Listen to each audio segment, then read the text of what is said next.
ఆంధ్రప్రదేశ్లో వైసీపీ పాలనకు చరమగీతం పాడాలని టీడీపీ జనసేన కూటమి ముందుకు వెళ్తున్నాయి. 175 నియోజకవర్గాల్లో కూటమి అభ్యర్థుల గెలిపే లక్ష్యంగా ఇరు పార్టీల అధినేతలు పనిచేస్తున్నారు. ఈసారి ఎలాగైనా గెలవాలన్న పంతంతో ఆశావాహుల నుంచి తీవ్ర పోటీ ఉన్న గెలిచే అభ్యర్థులను నిలబెట్టాలని పవన్ కళ్యాణ్ భావిస్తున్నారు. ఇప్పటికే ఆ నియోజకవర్గాల్లో పనిచేసుకోవాలని నేతలకు పవన్ సూచించినట్టు తెలుస్తోంది.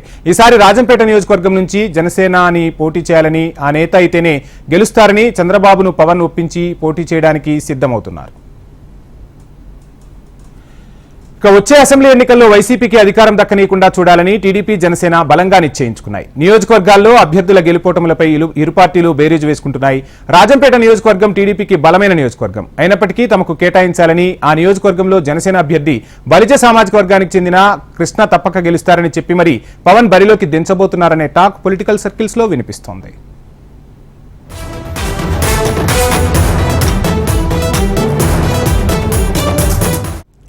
ఇక ఈ నియోజకవర్గంలో బలిజ ఓటు బ్యాంకింగ్ అధికంగా ఉంటుంది. వారు ఎవరికి ఓటు వేస్తే ఆ పార్టీ అక్కడ ఎమ్మెల్యే సీట్లు కైవసం చేసుకుంటుంది. గతంలో రెడ్లు ఆ సీట్లను కైవసం చేసుకుంటూ వచ్చినప్పటికీ ఈసారి బలిజలు ఆ సీటు కైవసం చేసుకుంటారని నియోజకవర్గంలో భారీగా చర్చ నడుస్తుంది.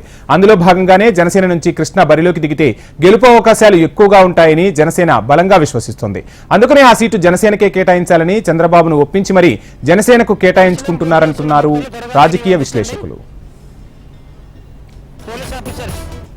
ఇక రాజంపేట నియోజకవర్గ ప్రజలతో కృష్ణ దగ్గరగా ఉంటున్నారు. దీంతో ప్రజలకు దగ్గరగా ఉండే నేతలకు గెలుపు అవకాశాలు ఎక్కువగా ఉంటాయని భావిస్తున్న పవన్ కళ్యాణ్ కృష్ణను బరిలోకి దించాలని నిర్ణయించుకున్నట్లు సమాచారం. కృష్ణ బలిజ సామాజిక వర్గానికి చెందిన నేత కావడంతో ఆ సామాజిక వర్గం ఓట్లు అధికంగా ఉండటం కలిసొచ్చే అవకాశాలుగా ఉన్నాయని ఇరు పార్టీలు భావిస్తున్నట్లుగా నియోజకవర్గంలో టాక్ నడుస్తోంది.